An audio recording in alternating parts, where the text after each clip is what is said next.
Ok, sale. Bueno, pues vamos a dar inicio a nuestra sesión de hoy que se titula precisamente ¿cuáles son esos retos a los que se enfrenta nuestro Código Nacional de Procedimientos Civiles y Familiares?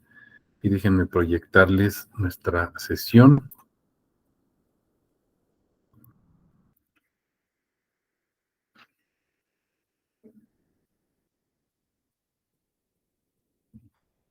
Listo. Ok, bueno. Recordarán que la sesión pasada estábamos comentando acerca de estos retos precisamente que implica la implementación de este Código Nacional. Recuerden que no es nuevo, simplemente es Código Nacional de Procedimientos Civiles y Familiares.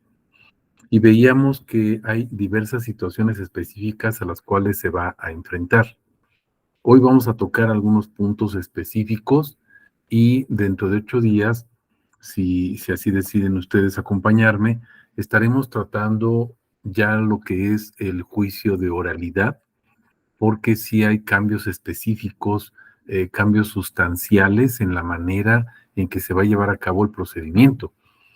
Sobre todo, obviamente, en materia civil y familiar, vamos a ver algunas similitudes que va a haber con el sistema acusatorio, el sistema penal, y vamos a ver, obviamente, sus semejanzas y sus diferencias. No es exactamente igual, pero bueno, la estructura del juicio oral va a ser muy, muy similar. Entonces, bueno, pues vamos a dar comienzo y lo que estaremos comentando en primer lugar es la estructura. Vamos a ver solamente una parte de la estructura el día de hoy, porque repito, dentro de 8 días estaremos viendo otro libro del Código Nacional y es necesario que ustedes lo vayan viendo y vayan contemplando. Espero también que hayan podido revisar la minuta que les mandé. ¿Se acuerdan? Les mandé una minuta de la entrada en vigor precisamente del Código Nacional, donde se explica precisamente en la exposición de motivos y en las razones que dan origen al Código Nacional, se dan explicaciones muy sustanciales que debemos tomar en consideración para la entrada en vigor de este código, en este procedimiento, el procedimiento oral aplicado a la rama civil y familiar. Entonces va a ser muy importante que ustedes estén al tanto de esta situación, que no lo echen en saco roto, que lo tengan bien presente, porque va a haber cambios sustanciales y radicales. El día de hoy, por ejemplo, vamos a tratar una situación específica en relación al divorcio. Hay muchas preguntas, tal vez ustedes ya vieron ahí en internet, hay muchas preguntas en relación a qué va a suceder con el divorcio incausado. Bueno, algunos dicen, pues es que desaparece el divorcio. No, no es que desaparezca. Simplemente se va a tramitar un divorcio de una manera diferente a la que se venía tramitando y no hay una tramitación específica para el divorcio. Eso sí es cierto, como anteriormente lo había, por ejemplo, en la rama familiar. Sin embargo, bueno, vamos a ver algunas especificaciones y vamos a ver un asunto específico que me interesó mucho sobre una actuación de un asesor, no sé quién sea, la verdad, pero es un asesor y da un consejo a una abogada que está en línea escuchando esta ponencia por conducto de un magistrado. Entonces es interesante lo que vamos a ver al ratito. Por lo pronto, les comentaba, es necesario que localicemos, que nos familiaricemos nosotros de alguna manera, que tengamos presente cómo va a estar estructurado nuestro Código Nacional de Procedimientos Civiles y Familiares. Y voy a comenzar desde el libro segundo. La sesión pasada que hablábamos de los principios, las generalidades, la competencia del código, por ejemplo, su ámbito de aplicación, de validez de la ley, etcétera, recordarán que nos ubicamos en el libro primero. Entonces, bueno, eso ya quedó en la sesión pasada, quedó estructurado y ahora nos iríamos al libro segundo. Vamos a ver que nuestro código tiene diversos libros, entonces tenemos que ubicarnos en cada uno de esos libros, entender el título que lleva. Por ejemplo, aquí el libro segundo es el procedimiento oral, civil y familiar. Y vamos a ver que cada uno de estos libros tiene diversos títulos y cada título está dividido a su vez o subdividido en capítulos o también en secciones. Entonces es bien importante que ustedes cuando presenten, por ejemplo, algún escrito de demanda o ya dentro del procedimiento, alguna aclaración, por ejemplo, algún incidente, alguna tercería o alguno de los procedimientos especiales que subsisten, ya los vamos a ver en un momento, ¿sí? Que nosotros estemos ubicados bien dentro del código para saber en qué capítulo estamos y cuáles son las reglas y los principios que podemos aplicar en cada caso específico. Entonces, si hablamos aquí del procedimiento civil y familiar, lo primero que tenemos que ver es su título primero. Aquí en el título primero vamos a ver cómo está estructurada las formalidades judiciales.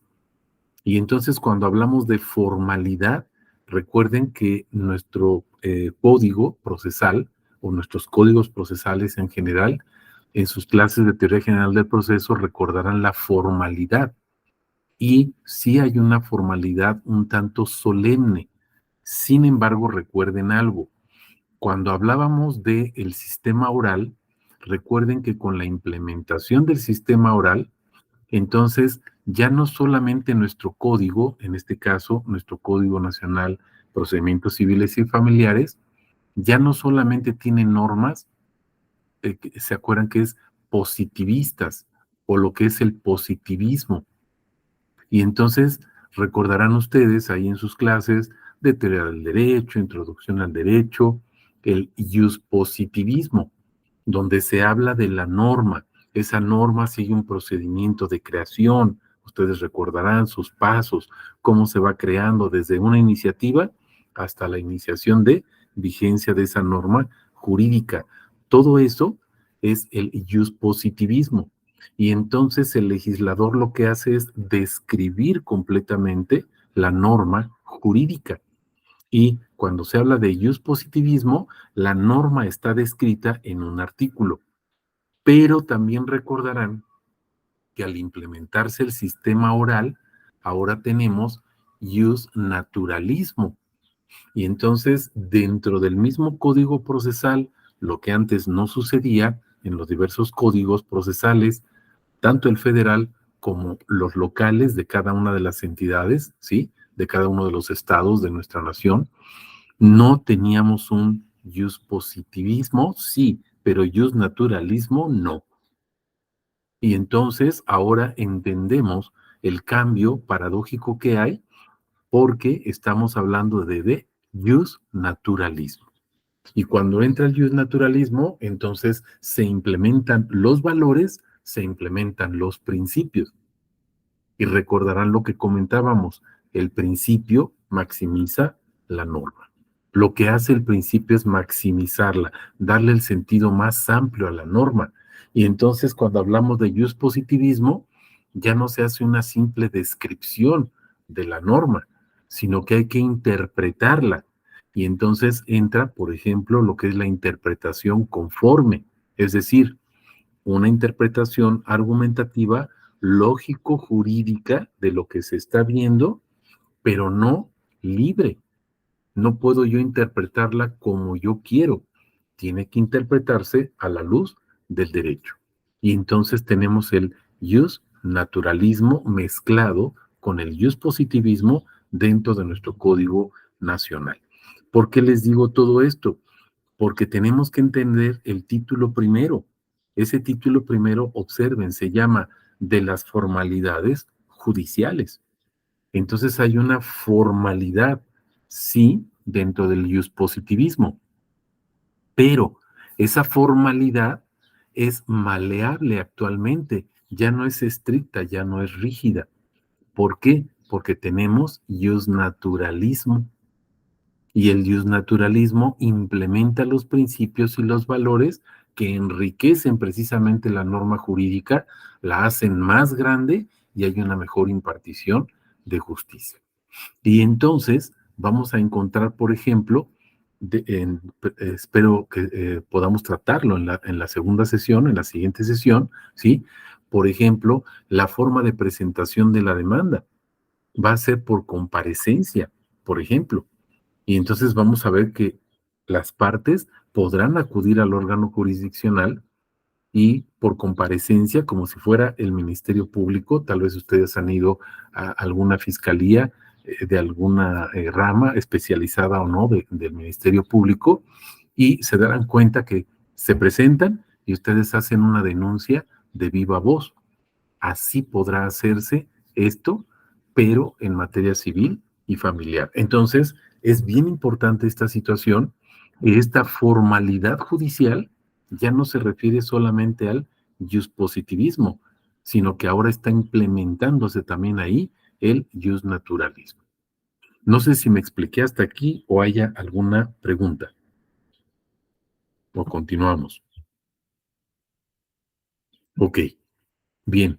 Ahora, fíjense, dentro de este título primero, vamos a ver generalidades y ya no lo puse aquí, pero bueno, son los puntos más importantes que consideré, pero observen, se va a hablar de las partes. Habla también el Código Nacional de los incidentes. Recuerden que los incidentes se promueven para resolver un punto específico dentro de un proceso o dentro de un procedimiento. Se resuelve ese punto específico o esa situación específica y ¿tendrá que ver con el fondo del proceso o con el todo? Sí, pero no repercute. Simplemente el incidente resuelve esa parte que es incidental o que es accesoria, pero que forma parte integral del mismo proceso. Y, por ejemplo, también se va a ver ahí medidas de apremio, el emplazamiento, obviamente, cómo se va a hacer, los términos. Todo esto es bien, bien, bien importante. Ahora, observen, ya en el título segundo viene la etapa postulatoria. Y acuerden o recuerden esta situación, sobre todo en sus clases de teoría general del proceso, ustedes saben que los abogados no litigan, los que litigan son las partes, sea actor, sea demandado en un momento dado, sea imputado, sea el Ministerio Público, ya actuando dentro del proceso como parte del proceso representando a la víctima, no en la fase de investigación donde sería propiamente autoridad de carácter administrativo. Y entonces observen esto, si nosotros hablamos de la etapa postulatoria, estamos hablando de la labor que hacen precisamente los abogados. En este caso, en la materia civil y familiar, hablaríamos exclusivamente de actor y demandado. Y entonces, obviamente, la demanda. ¿Cómo se va a presentar la demanda? Y luego, las pruebas, todos los medios probatorios que se van a ofertar. Hablaremos también posteriormente, por ejemplo, de la prueba o del medio probatorio denominado confesional, que algunos dicen, desapareció ya la prueba confesional. Bueno, vamos a ver que no es así. Adquiere un nuevo matiz. Entonces, no es que desaparezca, porque hay mucha información por ahí, desafortunadamente mal informando o desinformando, que dice que la prueba confesional desapareció y era considerada, recuerden, la reina de las pruebas. Entonces tenemos que tener mucho cuidado, no desaparece la prueba confesional en su esencia, en su sentido estricto. El nombre o la denominación es lo que se manifiesta como un cambio. Entonces hay una transmutación de esta prueba, una transformación, pero no es que desaparezca. Otra cosa bien importante, por ejemplo, lo que les comentaba, es el juicio oral sumario, que viene aquí precisamente en esta etapa postulatoria. Y les puse ahí entre paréntesis, por ejemplo, la demanda por comparecencia está en el artículo 353, donde se rompe precisamente con esa formalidad específica que había. Ustedes recuerden que un escrito de demanda debe llevar, por ejemplo, su rubro, y ustedes recordarán que el rubro es dentro, viendo su documento de frente, hasta arriba, del lado derecho, es el rubro donde vienen los datos de identificación del proceso. Por ejemplo, el actor Juanito Pérez contra la demandada Juanita Rodríguez. ¿Ok? Y determinamos cuál es el procedimiento, por ejemplo, alimentos, una pensión, por ejemplo, por viudez que estén peleando y que se esté llevando el asunto, por ejemplo, inclusive en materia de seguridad social, hasta el seguro social. ¿Por qué? Porque a lo mejor no se ha cubierto esa pensión, puede ser por viudez, puede ser por orfandad, y está relacionada precisamente, por ejemplo, con los alimentos. Entonces podría haber ahí una conexidad. Todo eso son los datos que van precisamente a identificar un proceso. Después recuerden que tenemos un proemio dentro de la demanda y en ese proemio entonces viene el juez. Sé juez, por ejemplo, en este caso, sé juez de lo familiar. O si fuera civil, por ejemplo, bueno, pues a lo mejor sé juez de lo civil, por ejemplo, en el caso de un contrato, terminación de contrato de compraventa o incumplimiento de contrato o rescisión de contrato, etcétera. Y entonces tendríamos ahí la identificación del juez y luego la formalidad, una forma solemne, donde viene prácticamente quién es el actor, a quién está nombrando como su abogado, cuál es el carácter que tiene ese abogado, si está siendo un abogado patrono o un abogado procurador, ¿se acuerdan? Y entonces ahí hay una gran diferencia entre el abogado patrono y el procurador. Ya ustedes ya saben cuál es esa diferencia. No quiero ahorita desviarnos de esta situación, pero bueno, observen todo esto y entonces vean cómo cuando hablamos del juicio oral sumario desaparecería toda esa formalidad, toda esa solemnidad. ¿Por qué? Porque va a ser por comparecencia. Entonces se presenta una de las partes ahí al tribunal y dice, pues vengo a presentar una demanda. Ah, ¿y la trae? No, quiero demandar ahorita. Y entonces el tribunal tiene la obligación, siendo un juicio sumario y encontrándose de los supuestos que ordenará nuestro Código de Procedimientos Civiles y Familiares, tendrá la obligación el juez de iniciar en ese momento la demanda. ¿Cómo se va a hacer? No lo sabemos. Y por eso, ahorita, dentro de nuestras postales, vamos a tratar el principio de progresividad, que es bien importante y que a veces pasa desapercibido. Ahorita lo vamos a tratar y lo vamos a ir explicando y vamos a regresar a puntos como estos específicos, porque recuerden que estamos hablando de esos retos, los retos a los cuales ustedes se van a enfrentar en su práctica profesional. No sé si hasta aquí tengan alguna pregunta o algún comentario. Ok, bueno, continuamos. Hablando de esta estructura, ya nos ubicamos en el libro tercero. Ya es otro libro, observen, y habla de la justicia civil. Voy a regresar aquí a la otra postal para que veamos. El libro segundo trata del procedimiento oral, civil y familiar. Recuerden, eso es lo que trata el libro segundo. Ya en el libro tercero, observen, nos estamos, o bueno, no nos estamos, el código está refiriéndose específicamente a la justicia civil.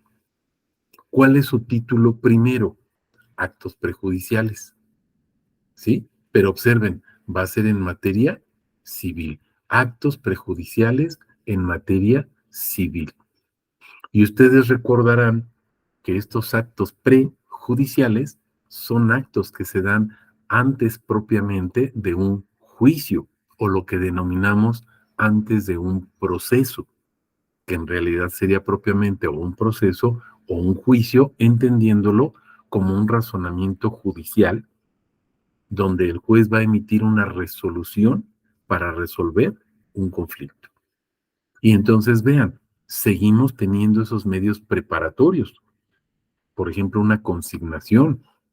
Hay también medidas cautelares, por ejemplo, las providencias precautorias o en su caso, medidas de aseguramiento. Por ejemplo, el embargo.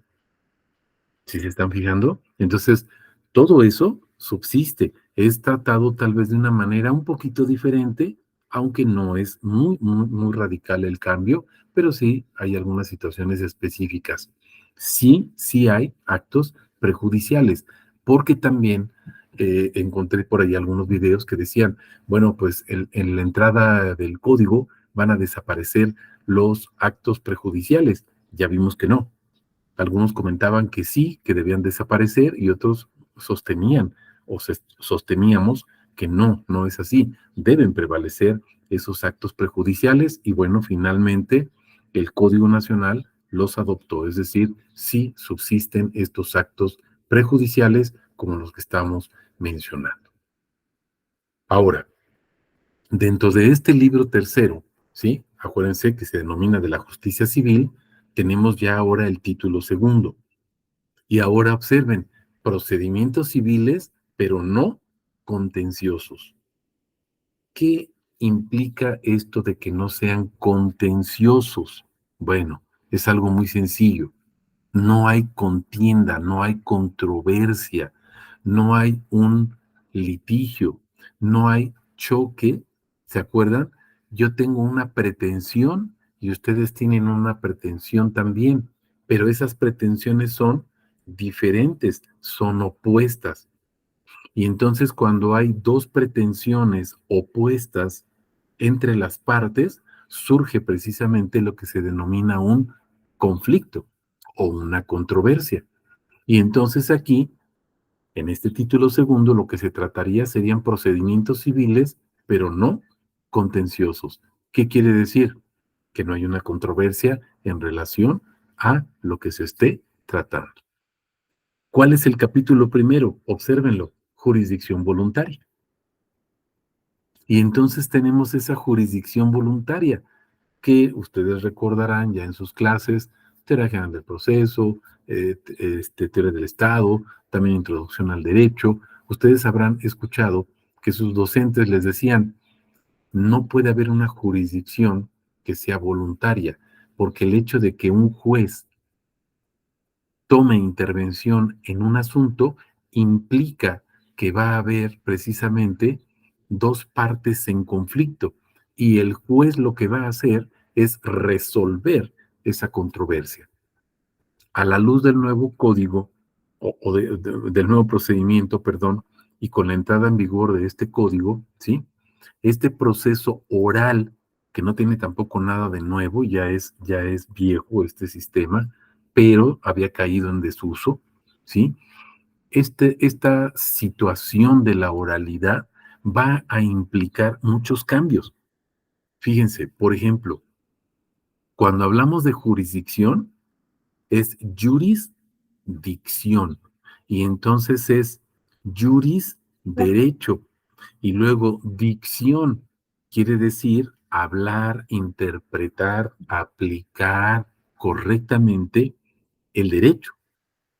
Y entonces observemos algo. Cuando hablamos de jurisdicción, es el tribunal, en este caso jueces, magistrados, ministros, como peritos en derecho, que conocen el derecho, saben hablar el derecho, lo hablan, lo dicen, lo dictan, lo interpretan y lo aplican correctamente. Pero recordemos algo, estamos en un procedimiento oral. Y entonces cuando hablamos de este procedimiento oral, estamos hablando de ese cambio que se gestó.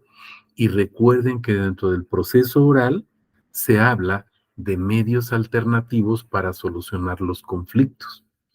Entonces, acudir al juez no necesariamente es para resolver el conflicto auspiciados por el juez o que necesariamente el juez funja como un juzgador. El juez también puede resolver un conflicto allegando a las partes. ¿Cómo que allegando a las partes? Sí, instándolas para que las partes mismas den una solución, pero siempre, siempre tendrá que estar vigilado por el ojo del juez. ¿Por qué? Porque estaríamos hablando de que pudiera haber una probable violación de los derechos humanos. No solamente de las partes, sino de los participantes o de aquellos que tengan un interés dentro del procedimiento. Por ejemplo, los menores. Quien está demandando los alimentos, por ejemplo, en el caso de un menor, podría ser su tutor o quien ejerza la patria potestad. Generalmente puede ser el padre o la madre, pero el menor no es parte propiamente dentro del proceso o no era parte dentro del proceso. ¿Por qué? Porque es menor de edad y entonces necesita un representante legal. Sí, pero al fin y al cabo tiene un interés. ¿Cuál es? Que le den alimentos. Y entonces los está demandando su representante legal, pero no son para él necesariamente, son para su representado o su pupilo en el caso de los tutores. Y entonces observen cómo la jurisdicción es la aplicación de una situación específica llevada frente a un órgano jurisdiccional para que esté al tanto ese órgano jurisdiccional y cuide los intereses de las partes o de todos los participantes, incluyendo, por ejemplo, menores o personas que tengan alguna capacidad diferente. Cuando vemos ya dentro del capítulo primero, hay una sección primera, no la puse aquí, que nos habla de generalidades, y luego nos vamos a una sección segunda, apeo y deslinde. No es una situación de controversia, simplemente es apeo y deslinde, es cuando tenemos, por ejemplo, en una situación específica de terrenos, medidas y decimos, ¿cuánto mide este terreno? Pues tantas hectáreas por tantas hectáreas. Ok, ¿y dónde termina? Pues donde está el arbolito. ¿Pero cuál arbolito? Pues el que está hasta allá, atrás del montecito, o el que está junto al río. Y entonces no hay una claridad específica. ¿Dónde termina un terreno y dónde comienza el otro? ¿Qué es lo que hay que hacer ahí? Apeo y deslinde, es decir, tomar las medidas exactas para saber hasta dónde va a terminar un terreno y dónde comienza el otro. Y se hace un deslinde, o sea, se hace una separación para determinar precisamente a quién le corresponde una parte de esas tierras o, por ejemplo, aguas inclusive o zonas de sembradío. Todo esto se hace a través de este apeo y deslinde. También tenemos una sección tercera, por ejemplo, designación de apoyos extraordinarios, que es lo que les comentaba. ¿Un menor de edad podrá acudir? Bueno, sí, si no tiene la capacidad para hacerlo, podrá acudir. Y se acuerdan que hablábamos, por ejemplo, de una presentación personal, o sea, se presenta y dice, quiero presentar una demanda en este momento, y lo hace de manera verbal. ¿Es factible? El código dice que sí. ¿Cómo se va a ir implementando esto? ¿Cómo se va a ir cuidando? ¿Cuáles son las medidas que se van a tener que tomar en consideración para hacer posible esto? ¿Falta mucho? Sí. ¿Y hay muchísimo trabajo que hacer ahí? Sí. ¿Y hay muchas cosas que afinar? Sí, pero ya está tratado en el código, como ustedes podrán ver. ¿Qué otro punto específico? Personas de la tercera edad que pudieran tener, por ejemplo, alguna situación de discapacidad mental o no necesariamente de la tercera edad, como lo vamos a ver más adelante, ¿sí? Pero que fueran personas que estuvieran discapacitadas mentalmente. Y entonces decimos, bueno, a lo mejor es una persona, por ejemplo, que tiene, no sé, 25 años, 30 años, ¿ok? Pero esa persona no se puede valer por sí misma. Puede acudir y decir, necesito apoyo, o un vecino, no falta un vecino acomedido que diga, fulanito de tal necesita apoyo, sí. Y entonces vamos a ver aquí que la intervención, por ejemplo, del Ministerio Público va a ser fundamental y va a crecer precisamente el campo del Ministerio Público. ¿Por qué? Porque el Ministerio Público va a tener que hacer esa función. ¿Cómo? Ya sabemos que se hace dentro del proceso, pero se van a nombrar asesores específicos a estas personas para que las representen. Y sabemos que el representante social es el Ministerio Público.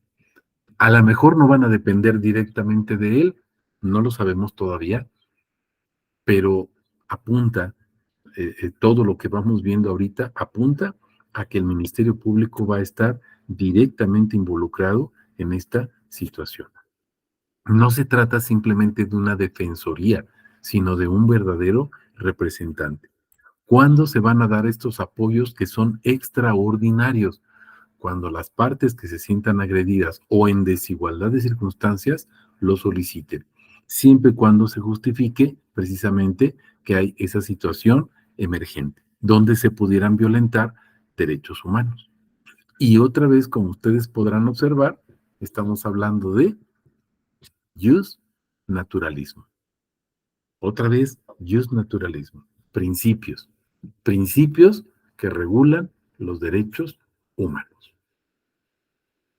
Hasta aquí, no sé si quisieran preguntar algo o continuamos. Ok, bien. Seguimos ahí en el libro tercero, pero ahora pasamos al título segundo, ¿sí? Pero, acuérdense, dentro de ese título segundo que habíamos comentado, dentro de los procedimientos no contenciosos, ahora estamos ya en el capítulo segundo. Y entonces ya no hablamos ahora de la jurisdicción voluntaria, ahora hablamos de los juicios orales civiles. Esto lo vamos a tener que retomar nuevamente. ¿Por qué? Porque vamos a tener que hablar de algunos puntos específicos, sobre todo de esos juicios especiales que comentábamos o no. Pero hablar de ello implicaría otro tema diferente al que estamos tratando ahorita. ¿Sale? Entonces, bueno, vamos a regresar en otra próxima sesión. Vamos a regresar a este punto específico porque es bien importante. Ahorita nos vamos a limitar simplemente a manifestar estos juicios orales en el capítulo segundo y observen, tenemos un juicio ordinario civil oral con todas sus generalidades. ¿Qué implica esto? Pero vean también, tenemos un juicio ejecutivo civil oral, igual que en materia mercantil.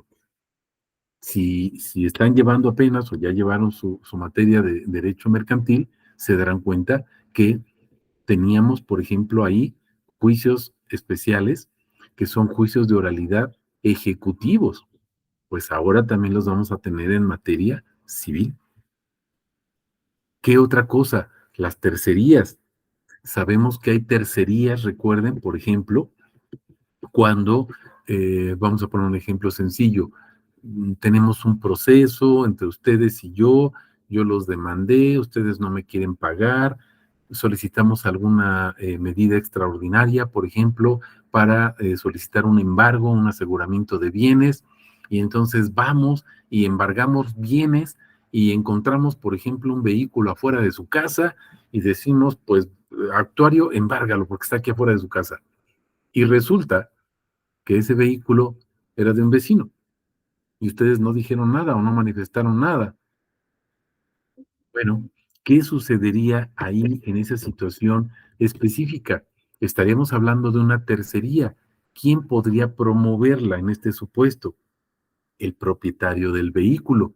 Pero observen algo, ese propietario del vehículo no es parte dentro del proceso, no es actor ni demandado, pero está siendo perjudicado. Y entonces no es un tercero, porque el tercero sería, por ejemplo, acuérdense, un perito o un testigo. Pero este tercerista sí tiene interés jurídico, los terceros no. Si un perito o un testigo tienen interés, entonces recuerden, su testimonio, su peritaje, su dictamen, pues carece de validez jurídica. ¿Por qué? Porque estaría influenciando precisamente y estarían impedidos para manifestar un punto de vista auspiciando o tratando de proteger o ayudar a alguna de las partes. Entonces ellos deben de manifestar que no tienen interés jurídico. Si lo tienen, entonces su testimonio, por ejemplo, carece de validez. ¿Por qué? Porque se presumirá que está tratando de ayudar a la parte que lo haya presentado, sea el actor o sea el demandado. Pero recuerden algo, estamos en las tercerías y entonces los terceristas, ellos sí tienen interés jurídico. Por ejemplo, decíamos, el dueño del vehículo que le fue embargado sin que haya una orden judicial en su contra. ¿Por qué? Porque él no es parte dentro de ese proceso, no es actor o no es demandado. Y entonces, ¿qué sucede ahí? Ah, bueno, pues entonces se promueve una tercería. Por ejemplo, decíamos, una tercería excluyente de dominio. También hay tercerías de preferencia, etcétera. Lo que ustedes recordarán ahí en sus clases de teoría general del proceso o de procesal civil o mercantil. Hay algunos juicios que son especiales. Vean, por ejemplo, el juicio especial hipotecario oral, pero también es oral. El juicio especial de arrendamiento inmobiliario también es oral. Y el procedimiento especial de inmatriculación judicial también es oral. Por ejemplo, este procedimiento de inmatriculación es para terrenos que no tienen una matrícula. La matrícula, acuérdense, por ejemplo, si tienen un vehículo, la matrícula es la placa de circulación. Quiere decir que tiene un registro específico. Bueno, pues cuando hablamos de una inmatriculación, quiere decir que hay predios, hay terrenos que no están matriculados o no están registrados en el registro público de la propiedad. Y lo que se hace es este procedimiento con el propósito o la finalidad de que les den una matrícula, es decir, un registro. ¿Sale? Entonces, observen qué interesante es esta situación, poder entender la estructura de este Código Nacional. Ahora, dentro del libro tercero, que es la justicia civil, también hay un título tercero. Y observen el título, se llama juicio arbitral. También es factible determinar y llevar a cabo este juicio arbitral dentro del órgano jurisdiccional. Hay un capítulo segundo específico, el capítulo primero trata de las generalidades, este capítulo segundo específicamente trata la ejecución de los laudos. Y aquí ustedes podrán ver la palabra laudo. A lo mejor se preguntarán, bueno, ¿cómo que laudos si estamos frente a un juez y estamos en el Código Nacional de Procedimientos Civiles y Familiares? Bueno, es que observen el título tercero, juicio arbitral. Entonces, el juzgador, en un momento dado, estará fungiendo o como árbitro o un procedimiento que se llevó arbitralmente, por ejemplo, con AMED, Comisión Nacional, ¿sí? de Medicina, lo que es el servicio médico, con DUCER, ¿se acuerdan? De servicios de usuarios, de actividades financieras, etcétera. Profeco, ¿sí? Todos estos organismos de carácter administrativo que pueden fungir como árbitros y que en un momento dado decimos, bueno, ¿y la ejecución cómo puede llevarse a cabo? Bueno, pues acuérdense que se emiten laudos. Ahí vamos a tratar algunos puntos específicos como esto, cómo se van a ejecutar esos laudos. ¿Qué quiere decir ejecutar? ¿Cómo se van a llevar a cabo? ¿Cómo se lleva a cabo el cumplimiento de lo que haya determinado precisamente esa resolución que se denomina laudo? Y por eso no estamos hablando de sentencias. ¿Sale? Ok. Si hay alguna pregunta, algún comentario, prenden su micrófono y me van ayudando ahí para realizar la pregunta. Vamos al libro cuarto, ¿sale? Vamos al libro cuarto. Y estaríamos hablando aquí de la justicia familiar. Ya hablamos de la justicia civil. Ahora entramos a lo que nos interesa en este momento, por lo que les comentaba que vamos a proyectar el video, ¿sí? Y estaríamos ubicándonos en la justicia familiar. Y tenemos también un título primero, fíjense, disposiciones comunes a los procedimientos familiares. Hablamos de las generalidades, por ejemplo, los procedimientos de alimentos, medidas provisionales que deben de tomarse en consideración, separación de personas, por ejemplo, sobre todo cuando hay violencia dentro de la familia, cómo se pueden separar esas personas y solicitar que esa persona específicamente, por ejemplo, que esté ocasionando la violencia o los problemas, sea separado de la familia o del domicilio, a efecto precisamente de cuidar a las demás partes. La justicia restaurativa, que es parte precisamente fundamental y que se implementa con la entrada en vigor de los derechos humanos. Esta famosa justicia restaurativa. ¿Cómo debe restaurarse precisamente a la persona que haya sido afectada? ¿Cómo se le debe de restaurar el uso, gozo y disfrute de sus derechos? pero no solamente en su estatus de derecho, sino también económicamente, a través de una, por ejemplo, una indemnización. Ahora, dentro de este libro cuarto, vean el título segundo, procedimientos igual que en la justicia civil, no contenciosos, pero ahora en materia familiar. Y entonces también tenemos ahí jurisdicción voluntaria. Es factible la jurisdicción voluntaria. Las generalidades, por ejemplo, la consignación de alimentos, el nombramiento de persona, ahí me equivoqué, perdón, es tutores y curadores, ¿sí? La enajenación de bienes de niñas, niños y adolescentes. ¿Cómo se puede enajenar un bien de un menor? Y a lo mejor me van a decir, ¿cómo que un menor tiene bienes? Sí, pudo haber adquirido, por ejemplo, a través de una herencia, pero a lo mejor es necesario enajenar ese bien inmueble o mueble en su caso. ¿Para qué? Para sufragar precisamente la educación o la alimentación de ese menor. Y entonces esto será vigilado por el órgano jurisdiccional en una jurisdicción voluntaria. ¿Qué otra cosa? Restitución nacional de niñas, niños y adolescentes. En el caso, por ejemplo, cuando los padres se separan y sacan a los hijos del país, ¿qué hay que hacer?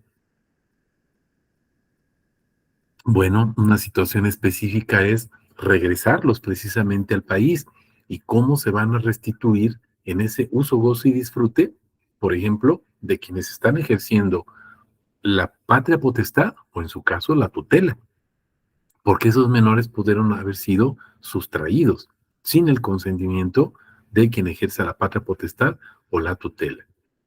Procedimiento de adopción también va a ser mucho más rápido. Antes, adoptar a una persona era sumamente costoso y sumamente engorroso el trámite, hablando administrativamente. Ahora vemos que hay una simplificación muy grande, ¿sí? Precisamente cuidando y tutelando los derechos del interés superior del menor que va a ser adoptado, precisamente. ¿Sale? Entonces, bueno, vean cómo tenemos ahí diversas situaciones específicas, que hay muchos cambios y obviamente todos esos cambios van a generar problemas. ¿Cuáles son los retos a los que se va a enfrentar este Código Nacional de Procedimientos Civiles y Familiares? Y obviamente los retos a los que se van a enfrentar ustedes cuando tengan que postular con alguna de las partes, sea como actores o demandados.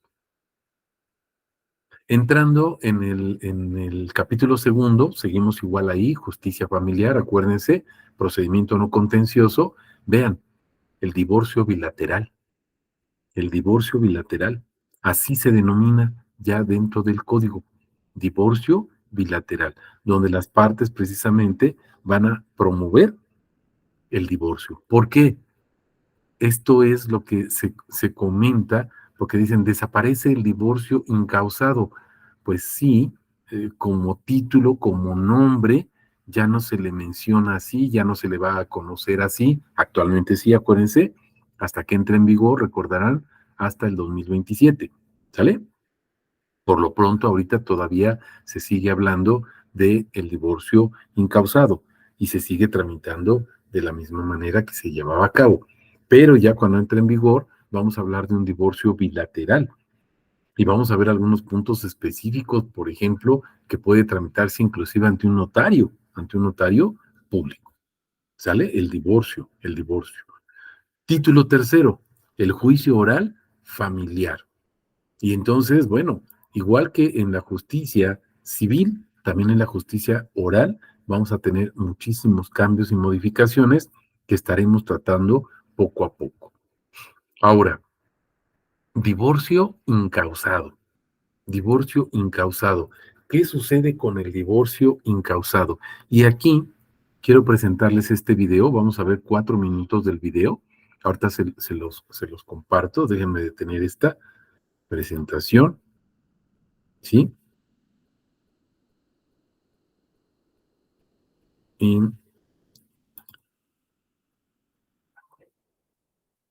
les voy a presentar el video. Y aquí ayúdenme, por favor, para ver si se escucha bien. Si no se escucha bien, me avisan y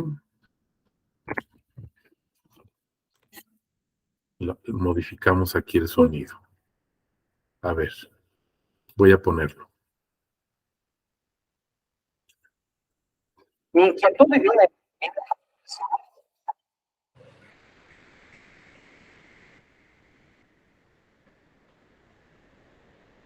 Ahí ya no se escucha, profe. ¿Sí se escucha bien o no? No, bueno, ahí ya no se escuchó nada. Ok, ahí le paré. Pero, a ver, déjenme cambiar el micrófono entonces y ahí me dicen si se escucha mejor. Permítanme.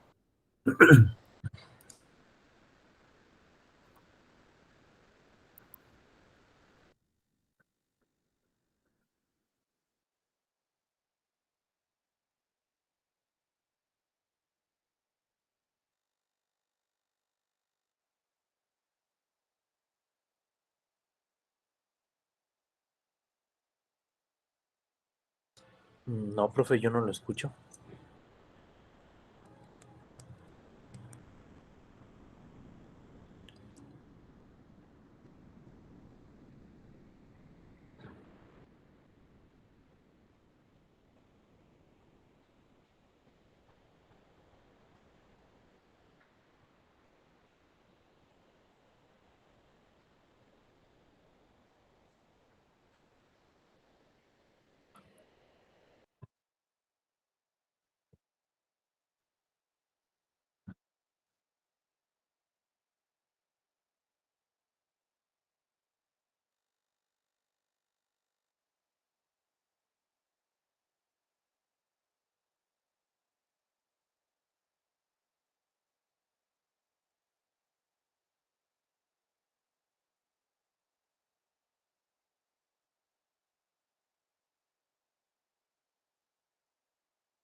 Estamos viendo ahorita esta situación específica, no es que desaparezca el divorcio, simplemente tiene una nueva denominación. Y ahorita vamos a ir viendo cómo, decíamos, se puede inclusive tramitar ante notario. Y además, recuerden, va a subsistir el divorcio administrativo. El divorcio administrativo que se seguía o que se sigue actualmente ante el oficial del registro civil. También continúa ese divorcio. No es que haya desaparecido el divorcio como tal, también muchas personas, que es parte de lo que decía este presentador, y decía, hay un gran miedo, ¿sí? Porque dicen, bueno, entonces ya desapareció el divorcio, ya no va a haber procedimientos o procesos de divorcio. Sí, sí lo hay, simplemente es bilateral. Y déjenme detener aquí la presentación y regresamos acá a nuestra presentación.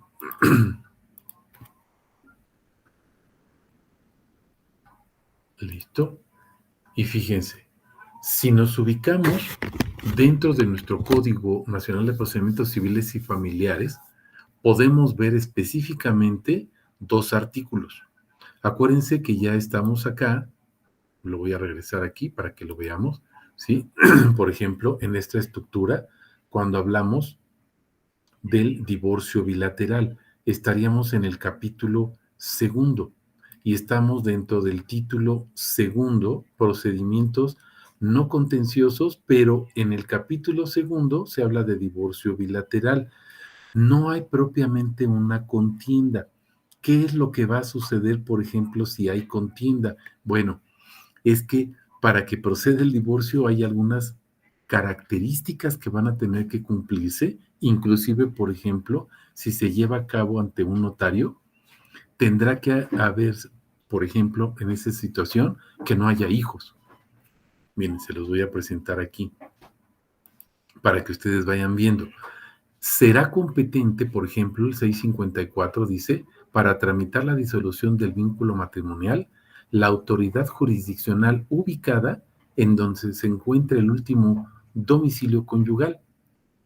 Esto, ustedes recordarán, por ejemplo, si ya llevaron sus clases de procesal civil o procesal familiar, inclusive de teoría general del proceso, ustedes recordarán que la competencia de un órgano jurisdiccional en materia familiar, sobre todo en el caso específico del divorcio, se determina por el domicilio conyugal de las partes. Sigue subsistiendo, pero ahora observen la segunda parte. Dice, salvo sumisión expresa de ambos cónyuges ante alguna otra autoridad jurisdiccional. ¿Qué quiere decir esto? Que los cónyuges pueden renunciar a esta jurisdicción. Anteriormente era muy difícil, ¿sí? Era muy difícil que esta situación se llevara a cabo, porque los jueces, ya nada más por ver el domicilio conyugal, determinaban la competencia e inclusive se declaraban incompetentes si el último domicilio conyugal estaba fuera de su jurisdicción. Actualmente hay una modificación. Si las partes expresamente acuerdan divorciarse ante un juez que tenga una jurisdicción diferente a competencialmente hablando, a el domicilio conyugal, es factible que las partes lo puedan hacer y el juez tendrá la obligación de llevar a cabo el divorcio en su juzgado. ¿Lo vamos comprendiendo? Ahí hay un cambio radical, un cambio sustancial que vamos a encontrar dentro de la tramitación del divorcio. El 655 dice, el divorcio bilateral, acuérdense que ya se denomina así, podrá tramitarse a solicitud de ambos cónyuges ante autoridad jurisdiccional, obviamente un juez familiar, pero observen, también puede ser notaria o notario público o en su caso, inclusive decíamos, también la autoridad del registro civil. Entonces, tenemos propiamente un divorcio de carácter administrativo, todavía sí, ante el oficial del registro civil. Y tenemos además ahora un divorcio ante notario público, sí. Por ejemplo, en el caso del Estado de México, sí se reconocía y se podía llevar a cabo el divorcio ante notario. Y algunas otras entidades de la República lo contemplaban o lo contemplan todavía dentro de su codificación. Pero algunos estados no lo contemplan. Y entonces simplemente las dos vías que teníamos era la jurisdiccional y la administrativa ante la autoridad del registro civil. Con la implementación de este código, recuerden, lo que tenemos es un ámbito de aplicación en toda la República. Es decir, esa competencia por territorio del órgano jurisdiccional es para toda la República y el ámbito de aplicación del Código Nacional de Procedimientos Penales es para toda la República. ¿Qué quiere decir? Que en todas las entidades se podrá tramitar esta nueva forma de divorcio ante notario público. Obviamente se tienen que seguir ciertas disposiciones que se verán ahí en el código. No sé si hasta ahí tengan alguna pregunta o algún comentario. Profe, ¿puede repetir ¿cuál era el 654? Sí, El claro. artículo, por favor. Sí, claro que sí. Aquí lo que nos trata este artículo, el 654, nos dice que el juez que es competente para resolver la controversia del divorcio, ¿sí? O en este caso, la disolución del vínculo matrimonial, porque acuérdense que ya no hay controversia. Si hay una controversia, por ejemplo, generalmente antes decíamos, bueno, tratamos el divorcio, pero también una pensión y luego los alimentos, todo eso tiene que llevarse por separado. Entonces aquí nos ubicamos exclusivamente en el divorcio. Las partes se van a divorciar. Si hay alimentos, se trata por separado. Si hay una situación de bienes, se trata por separado. Entonces, todo eso se separa. ¿Qué es lo que importa aquí? La competencia del órgano jurisdiccional. ¿Cómo se determinaba? Se determinaba por el último domicilio conyugal. Donde las partes hayan tenido su último domicilio conyugal, ahí, en ese lugar, ese juez es competente. y entonces tiene competencia territorial. ¿Por qué? Porque el último domicilio conyugal se estableció bajo su jurisdicción, que en realidad es competencia. ¿Sí me expliqué, Alejandro? Mm, Más o menos, más o menos, más o menos. Ok, voy a tratar de ser más explícito. Cuando hay una controversia entre las partes o una situación específica que queremos llevar ante un órgano jurisdiccional, usted recordará que los jueces tienen competencia, competencia por territorio, competencia por materia, hay en su caso también competencia por cuantía y competencia por grado. Por ejemplo, tenemos jueces de primera instancia o jueces de segunda instancia, que serían los magistrados o las salas. Entonces, si nosotros queremos determinar por materia y decimos, pues es un divorcio, no podemos ir ante un juez civil, tenemos que ir ante un juez familiar. Sí, pero hay jueces familiares en toda la República. Entonces, ¿qué tenemos que determinar? La competencia por territorio. ¿Cuál juez es el que va a conocer de ese asunto de divorcio? ¿De qué estado de la República? Entonces, ¿cómo se determina esa competencia de ese juez para que pueda conocer del divorcio? ¿Dónde estuvo ubicado el último domicilio conyugal? ¿Me expliqué? O sea, también como que la palabra clave es donde fue el último domicilio conyugal. Esa es la palabra clave, exacto. ¿Se acuerda que les comentaba en nuestras sesiones ahí presenciales? Les decía, tienen que ubicar la palabra clave. ¿Cuál es? El domicilio conyugal. Y vamos a poner un ejemplo. Juanito se casa con Chonita y se casaron en el Estado de México, pero se van a vivir, por ejemplo, a Puebla. Y luego ellos se cambian por problemas económicos o por situaciones de trabajo y se van a vivir, por ejemplo, al Estado de México. Y ahí surgen problemas y quieren disolver el vínculo matrimonial. ¿Cuál es el juez competente? ¿Sí se fijaron? Y a lo mejor Juanito es de California y Chonita es de Guerrero. Y decimos, caray, es el juez de California, el juez de Guerrero, donde se casaron en Puebla, o es el de la Ciudad de México o el del Estado de México. Tenemos muchos jueces que podrían conocer del divorcio. Aquí el Código de Procedimientos actual nos dice, palabra clave, para un divorcio, el juez competente es el del último domicilio conyugal. Tan, tan. ¿Sí me expliqué? Ya. Mucho más claro, profe. Muchas gracias. Ok, bien. Ahora, ¿desapareció esto? No, subsiste. Aquí en el artículo 664 vemos que es competente para tramitar la disolución del vínculo matrimonial la autoridad de la jurisdicción ubicada donde se encuentre el último domicilio conyugal, precisamente. Pero hay una salvedad. Las partes pueden manifestar expresamente someterse a otra jurisdicción. ¿Qué quiere decir esto? Decíamos, el último domicilio conyugal estuvo en el Estado de México, pero las partes dicen, bueno, pero nos conviene divorciarnos en Puebla. Bueno, pues van a Puebla y se pueden divorciar. Lo que antes era obstáculo procesal, ahora se simplifica. ¿Es factible hacerlo? Sí, siempre y cuando las partes estén de acuerdo y manifiesten esa sumisión expresa a la competencia de ese juez, de otra entidad de la República. ¿Me expliqué? Sí. Ok, bien. Ahora, comentábamos entonces, en el artículo ya 661 nos dice el divorcio bilateral, observen, podrá tramitarse ante notario o notario público siempre y cuando, y entonces aquí vienen ciertos requisitos, no se hayan procreado hijas o hijas. Es decir, no tienes hijos o hijas. Perfecto, entonces puedes llevar a cabo tu divorcio ante un notario. Pero si hay hijos, ok, pero ¿son mayores de edad? Sí, entonces sí puedes llevarlo a cabo. Impedimento, que sean menores de edad.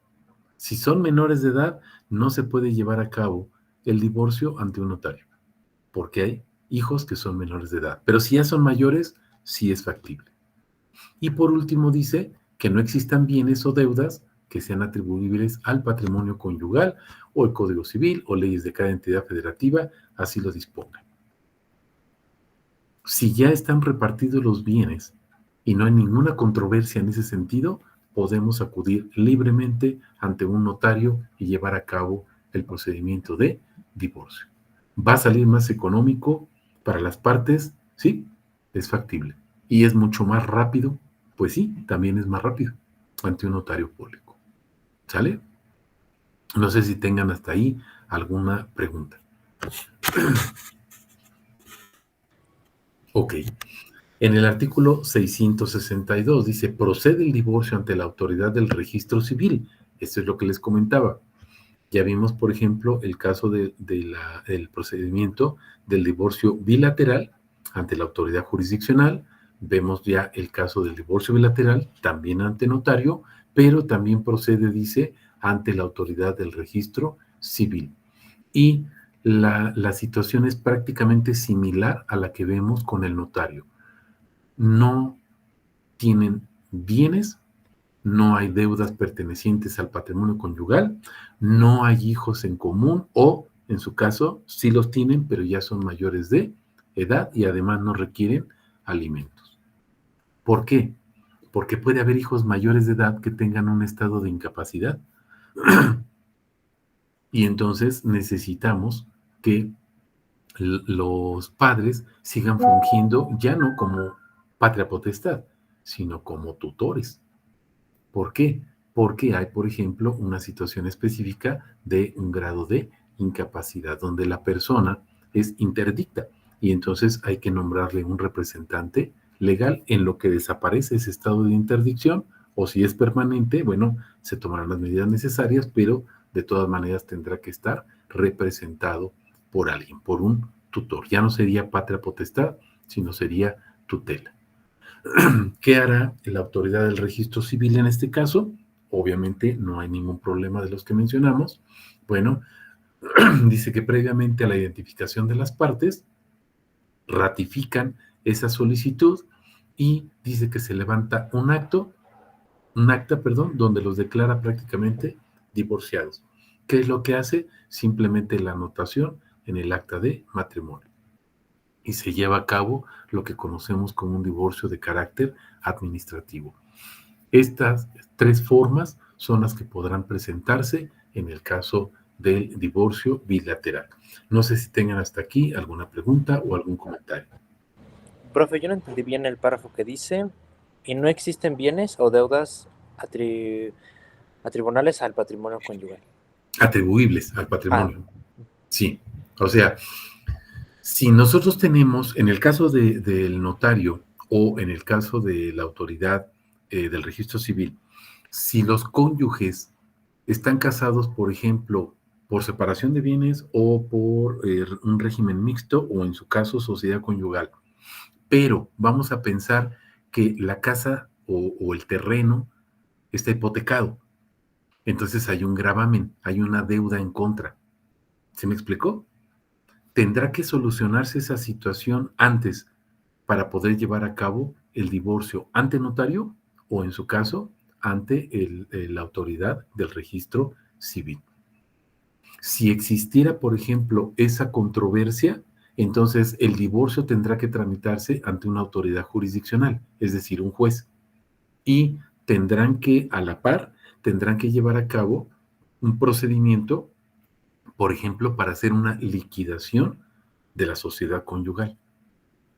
¿Me voy explicando? ¿Por qué? Porque ahí habría una controversia y entonces un notario o una autoridad del registro civil no tienen competencia para conocer de una controversia, solamente un órgano jurisdiccional. Por eso, si hay bienes y ya fueron separados, sí podemos acudir ante notario o ante la autoridad del registro civil. Pero si hay una deuda contra el patrimonio precisamente de, de los bienes que conforman precisamente los bienes o el menaje del matrimonio, no se puede hacer. Será necesariamente ante un juez. ¿Me expliqué por qué? O sea, por lo que yo tengo entendido, lo del notario es como una separación en paz, como así, Exacto, ¿no? sí, claro, pero, que no haya bienes, o habiéndolos, ya fueron liquidados, o sea, ya se separaron y llegaron a un arreglo y dijeron, a ver, Alejandro, ¿con qué se va a quedar? Pues Alejandro se queda con los carros y la cuenta bancaria. ¿Y Chonita con quién se queda? Pues con la casa, sale, perfecto. ¿Ya liquidaron? ¿No hay ningún problema? ¿No hay controversia? No. ¿Tuvieron hijos? No. O si los tuvieron, ¿ya son mayores de edad? Sí. Entonces pueden acudir y lo único que se va a tramitar ahí es el divorcio, ante notario o ante la autoridad del registro civil. Si no se dan esos supuestos, tendremos que estar necesariamente frente a un órgano jurisdiccional. ¿Me expliqué? Muy claro, profe, gracias. Ok, sale, vale. Bien. Bueno, pues vean ustedes entonces cómo de alguna manera se implementa la actuación del notario, ¿verdad? Se acrecienta esta forma que no en todas las entidades de nuestra república teníamos esta forma notarial, solamente algunas, pero bueno, actualmente es factible que se haga ante notario público. ¿Sale, vale? Las otras, pues ya sabíamos, ante un juez o ante una autoridad del registro civil, si era factible en todas las entidades de la República. Y principio de progresividad. Aquí teníamos que ver otra vez parte del video, es muy cortito, ya vimos que tenemos ahí problemas de audio, no sé por qué, pero bueno, les dejo la liga ahí de todas maneras para que ustedes lo puedan checar. Y este ponente lo que hace es determinar precisamente y platicar acerca del principio de progresividad. Vamos a verlo a la luz de jurisprudencia de la Suprema Corte de Justicia, pero también lo que nos dice nuestro Código Nacional. Y entonces les voy a presentar esta tesis de la Suprema Corte de Justicia de la Nación y vamos a platicarla porque es bien interesante esta situación. Se las voy a enviar de todas maneras en PDF, les envío el material, ya saben, ¿sí? Y observen una situación específica. Hablar del principio de progresividad. Estamos hablando de uno de los principios que regulan precisamente los derechos humanos. Principio de progresividad. Y ustedes recordarán que ese principio de progresividad es que la tutela de un derecho humano siempre debe de ir hacia adelante, creciendo, debe de ser más amplia. Nunca puede ser en retroceso. No puede haber un retroceso en el cuidado de la protección de ese derecho humano. Es decir, está prohibida la regresividad. No puede haber un retroceso o no puede haber regresividad en esa tutela del derecho humano. En general, en eso consiste el principio de progresividad. Siempre tendrá que haber mayor protección. Y si no es posible proteger más, entonces mantenerla en el estado que se encuentra, pero nunca de manera regresiva. ¿Sale? Vamos a empezar a analizar esta jurisprudencia que emite la segunda sala. Si se fijan ahí hasta el final, hasta el final, hasta el final, les puse precisamente que es una jurisprudencia de la segunda sala y pusimos ahí un asterisco. En ese asterisco quiere decir que están los datos de identificación. No los puse aquí para que no se hiciera más grande la postal o más engorrosa y les mando el material de todas maneras de donde obtuvimos esto con todos los datos para que ustedes puedan acceder tranquilamente a la jurisprudencia. Y entonces vamos a empezar con el análisis. Fíjense, el principio de progresividad que rige en materia de los derechos humanos implica tanto gradualidad como progreso. ¿Qué quiere decir esto? Observen, el principio implica a su vez dos principios. Uno, el de gradualidad y otro, progreso. Gradualidad es por grados y por grados quiere decir que va creciendo. Les voy a poner un ejemplo muy sencillo. Ustedes cuando entraron a la primaria, pues entraron a primer grado, luego pasaron a segundo grado, luego a tercer grado, cuarto grado, quinto grado, etcétera. ¿Qué quiere decir? Que esos grados de conocimiento van creciendo, van siendo mayores. Y entonces observamos aquí, en este principio de progresividad, debe de ser gradual, es decir, debe de ir creciendo. Como cuando ustedes avientan una piedra, por ejemplo, en una alberca, en un lago, y cae la piedra y las ondas, ustedes van viendo cómo va creciendo, creciendo, creciendo de manera gradual. Cada vez va siendo mayor la amplitud de esa onda y va abarcando mayor superficie, por ejemplo, de la alberca o del lago. Esa sería la gradualidad. Pero también fíjense que implica progreso. Y progreso quiere decir, ese crecimiento debe de ser siempre hacia adelante, nunca hacia atrás. Por eso está prohibida la regresividad. Me voy explicando en estos dos puntos. No sé si quieren hacer algún comentario o volvemos a repetir algo. Preguntas.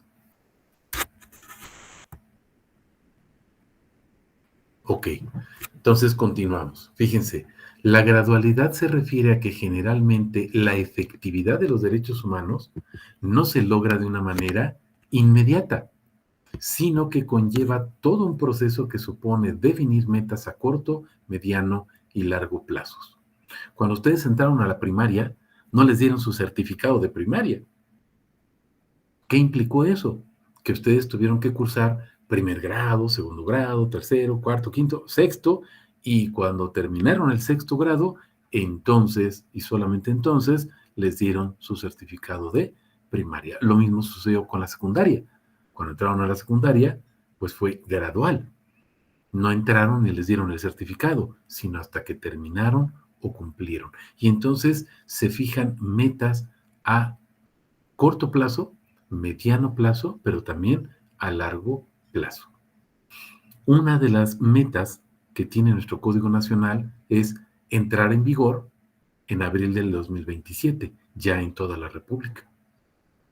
Entonces, eso es una meta a largo plazo, pero por mientras tienen que irse cumpliendo a corto plazo. A corto plazo, ¿cuál sería? Preparación. Tenemos que conocer el código y entonces tiene que darse capacitación. ¿A quiénes? Pues a los jueces, magistrados, al público en general, a los abogados postulantes en las universidades. Y entonces esto es una situación que debe tomarse en consideración. Algunos dicen, no, pues estamos todavía en el 2023, falta mucho tiempo. Ahí después. No. Por ejemplo, si alguno de ustedes está estudiando ahorita, pues en el 2027 ya terminó la carrera.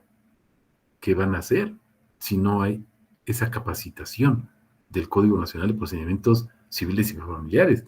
Cuando ustedes entren, pues van a desconocer precisamente el funcionamiento de esta herramienta. Me voy explicando. Entonces, eso es la gradualidad. Ahora, el progreso, ¿qué implica? El disfrute de los derechos siempre debe de ser mejor, que es lo que comentábamos. Siempre tendrá que abarcar más y más y más en la medida de lo posible. Y si no es posible agrandar la cobertura, entonces debe de mantenerse. No sé si hasta aquí hay alguna pregunta o algún comentario. Ok.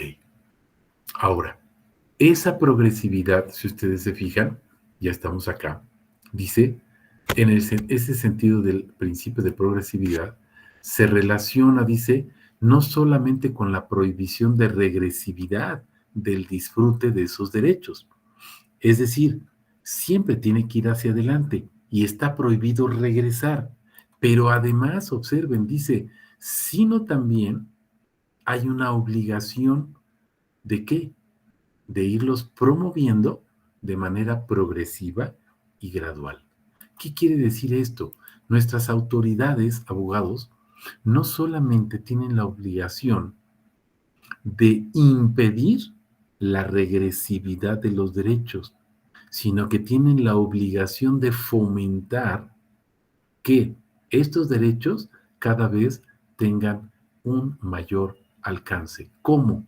Progresiva y gradualmente. Pero es una obligación positiva de promoción. ¿Lo estamos contemplando? Es las dos, positiva y negativa. Negativa, prohibido regresar, pero también positiva. No solamente te prohíbo que regreses, tienes que hacer algo para fomentar el crecimiento. No me puedes decir, es que por el momento no puedo. Bueno, por el momento no puedes acrecentar el cuidado de los derechos. A corto plazo no puedes, pero a mediano y a largo plazo, ¿qué vas a hacer para lograrlo? Porque no te puedes quedar estático. ¿Me estoy explicando? Y entonces fíjense cómo es una obligación negativa y positiva.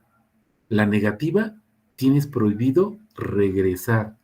Positiva, tienes la obligación de promover. Si ahorita no puedes cuidarlos más, me tienes que decir en el futuro, ¿cómo lo vas a hacer? ¿Qué medidas vas a adoptar para que sea posible dar más? No te puedes quedar igual. ¿Se fijan qué importante es el principio de progresividad? Preguntas.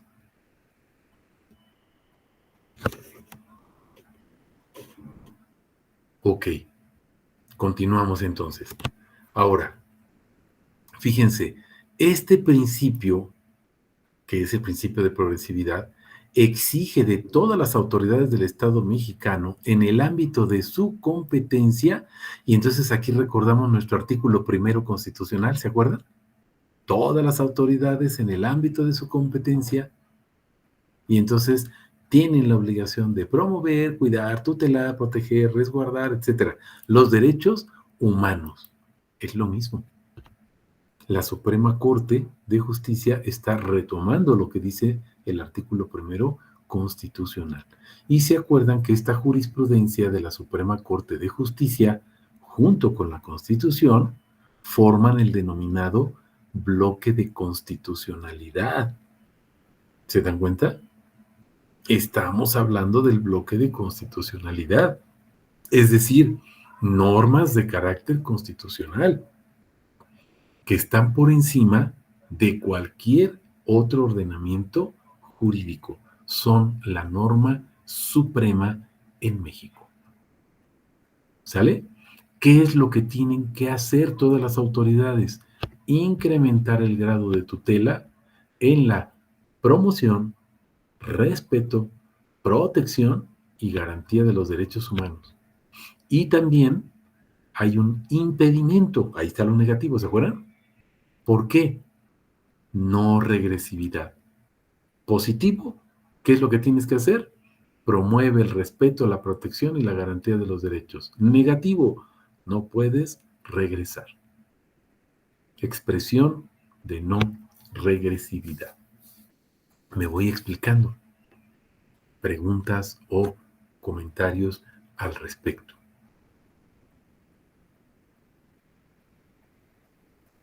Ok. Ahora, hay algo que les quiero comentar aquí y que me llamó mucho la atención. Esto lo obtuve de la página directamente de la Suprema Corte de Justicia y vamos a hacer una súper crítica a esta situación. Fíjense, es una especie de resumen que hace precisamente la Corte, ¿sí? En relación a la reforma constitucional, ¿sí? Habla de 10 años de reforma constitucional en materia de derechos humanos y de amparo, ¿sale? Porque acuérdense que en el 2008 se implementó precisamente el sistema oral en México y después hubo modificaciones en el 2011. Esta jurisprudencia que estábamos viendo es del 2019, sin embargo se sigue ratificando todavía hasta el 2021, que es cuando se emite este documento que está aquí, que les estoy presentando. y por eso dice a 10 años de la reforma constitucional. Pero fíjense, principio de progresividad. El primer punto, nada que decir, nada que comentar.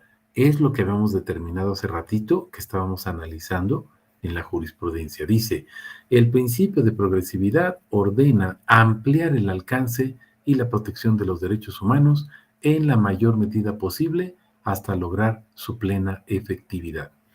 Ahí no tenemos ninguna crítica. Ese es precisamente el principio de progresividad. ¿Se acuerdan? De una manera gradual, pero también progresiva, o sea, creciendo. Ok, ahora observen el segundo punto. El alcance y protección de los derechos humanos reconocidos en la Constitución y en los tratados internacionales son un mínimo, observen la palabra, y esto está fabuloso, está muy bien, es un mínimo que el Estado mexicano tiene la obligación de respetar. ¿Cuál es? La no regresividad. Ese es el mínimo. Pero también observen, y operan como el punto de partida para su desarrollo gradual, que sería el deber positivo de progresar. Y entonces están los dos aspectos que comentábamos de la obligación. Uno negativo, porque implica una prohibición, y el otro positivo, que implica precisamente la obligación de hacer y de cuidar. No lo puedes hacer ahorita, no puedes cuidar mejor tus derechos, perdón, a tus gobernados, los derechos de tus gobernados, no puedes hacerlo. Bueno, entonces dime cómo vas a promover el cuidado a futuro de estos derechos para que de alguna manera vayan creciendo. No se puede quedar estático. Esto es excelente, está muy bien. Ahora, observen, con mayúsculas, prohibición de regresividad. Y aquí es donde viene nuestra crítica. Fíjense, prohibición de regresividad. El legislador, ya no estamos hablando del órgano jurisdiccional. Observen, el órgano legislativo no puede emitir actos legislativos que limiten, restrinjan, eliminen o desconozcan el alcance y la tutela que ya se reconocía a los derechos humanos. Esto está excelente, está muy bien. Y ahorita les voy a explicar por qué viene la crítica. Fíjense, vamos a hacer un paréntesis. Sabemos que el órgano legislativo es quien emite precisamente las leyes, las crea en ese procedimiento de creación, ¿se acuerdan? Desde la iniciativa hasta su entrada en vigor. Bueno, pues el órgano legislativo no podrá crear una ley que limite o restrinja los derechos humanos. Un ejemplo muy, muy sencillo. ¿Se acuerdan?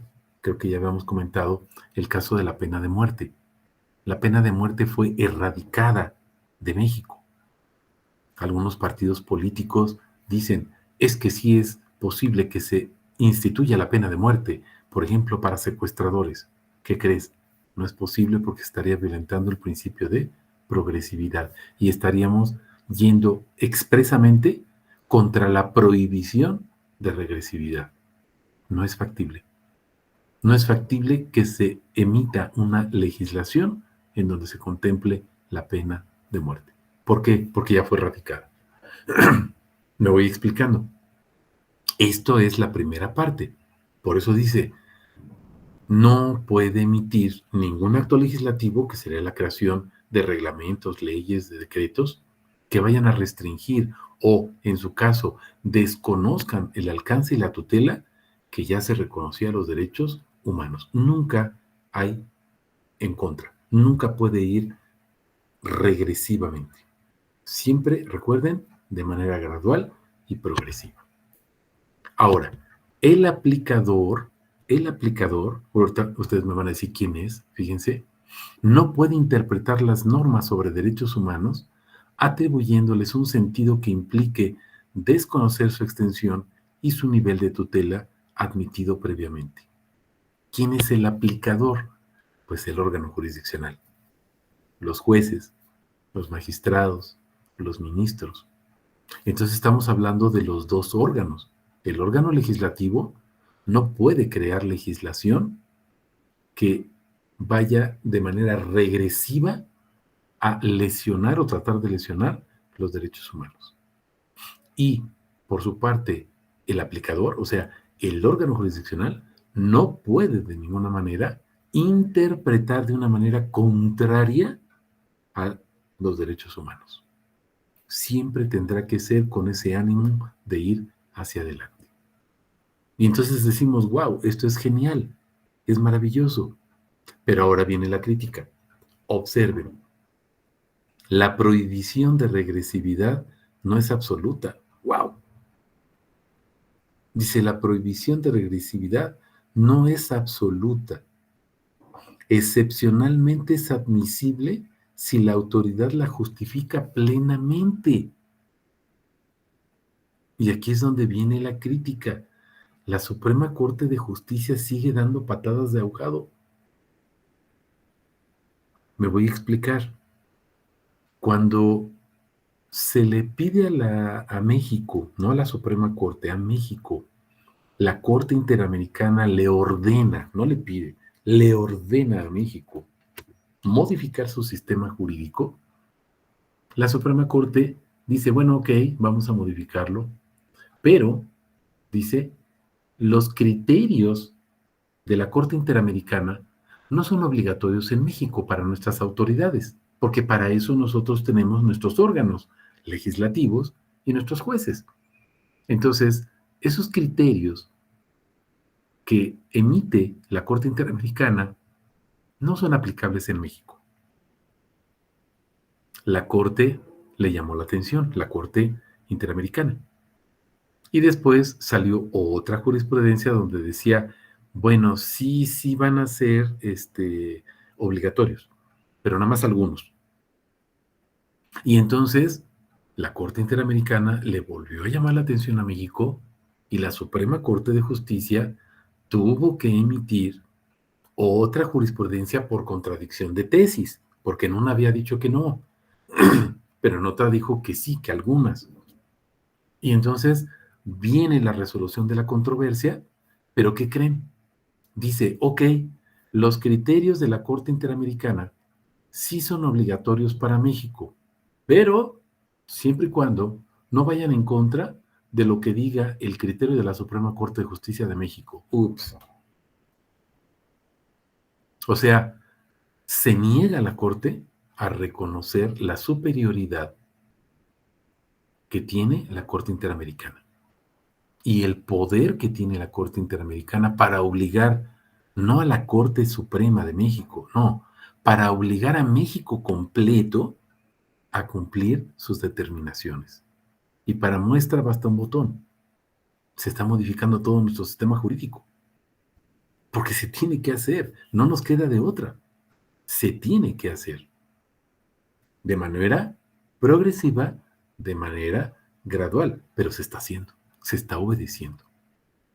Ahora, vean otra vez el criterio de la Corte en el principio de progresividad. Dijimos, ya en el 2019, fíjense, y dice, bueno, ok, sí, la prohibición de regresividad es, las autoridades no pueden retroceder, perdón, pero, dice, pero si la autoridad justifica plenamente, entonces sí es factible que retroceda. O sea, sí, pero no.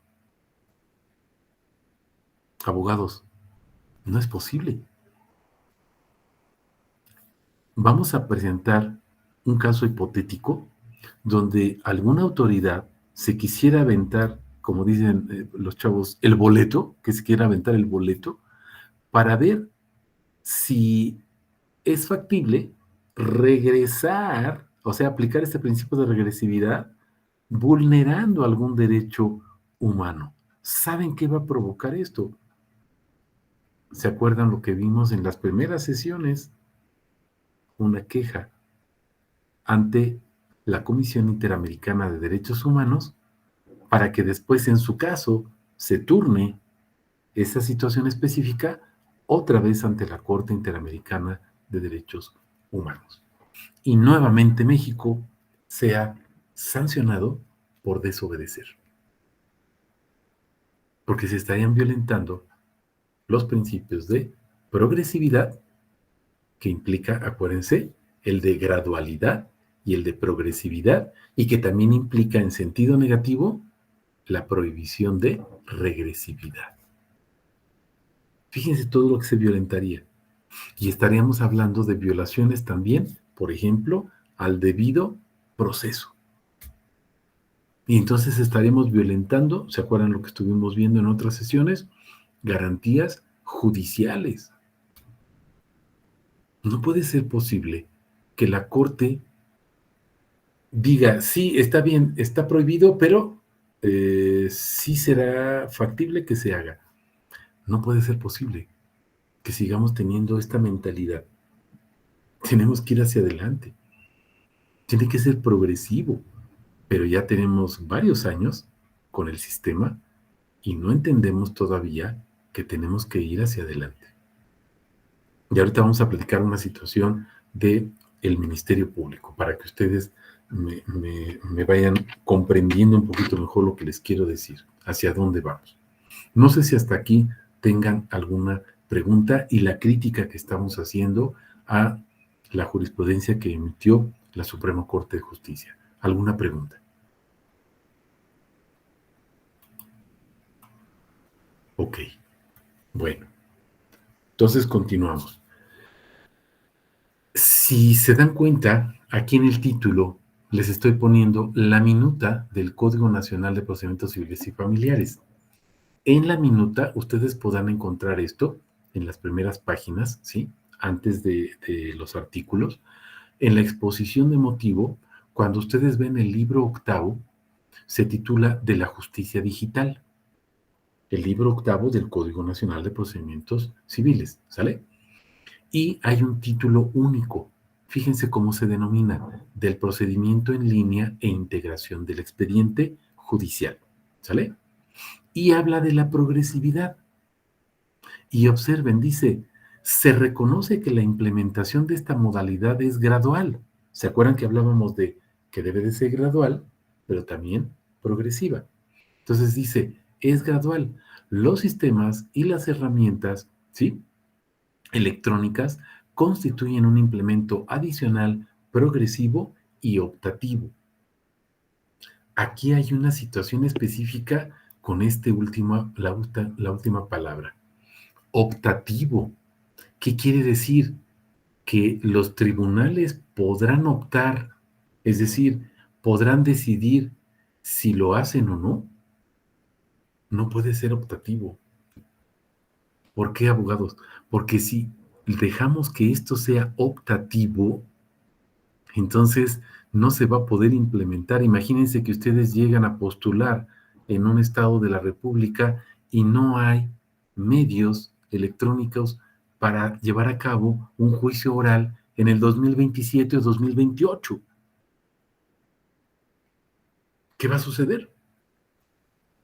Porque el Estado puede decir, bueno, pues optativamente sí implemento el sistema, pero no tengo los medios electrónicos. ¿Y entonces qué va a pasar? Este es uno de los grandes retos. ¿Qué va a suceder aquí? ¿Me estoy explicando? ¿Qué va a pasar?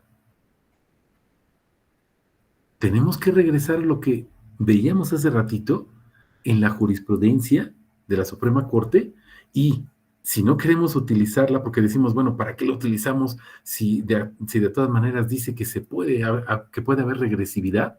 Bueno, pues entonces nos vamos al artículo primero constitucional en su párrafo tercero, ¿se acuerdan? Todas las autoridades en el ámbito de su competencia tienen la obligación de, y ahí está.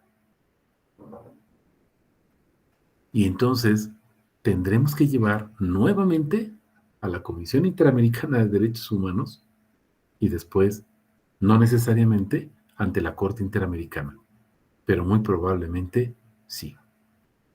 Y otra vez va a ser cuento de no acabar, por palabritas como estas. Optativo. No es optativo, es obligatorio. La entrada en vigor de este Código Nacional está decretada para abril del 2027. Tiene que entrar en vigor.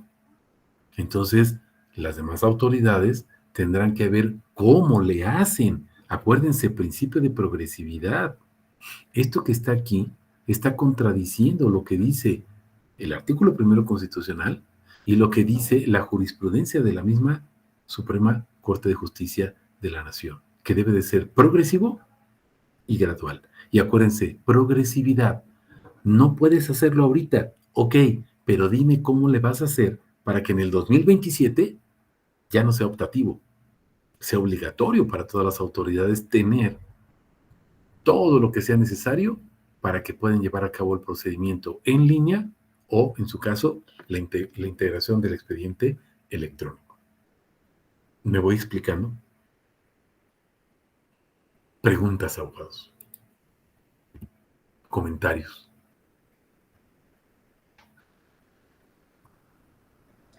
También cuando hablamos de progresividad, había dicho del artículo, bueno, nos tenemos que volver a regresar al artículo primero, ¿verdad? Al Claro, párrafo tercero. claro, ahí está, porque es la obligación, ¿se acuerdan? La obligación que tienen las autoridades de promover, o sea, hacia adelante. Ahí está el principio de progresividad. Tienen que promoverlo. Esa es la progresividad.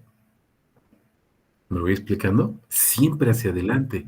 Prohibición expresa de ir hacia atrás, aunque dice la Corte, pero en algunas ocasiones sí se podrá. No, es que no puede seguir imperando ese criterio en la Suprema Corte de Justicia,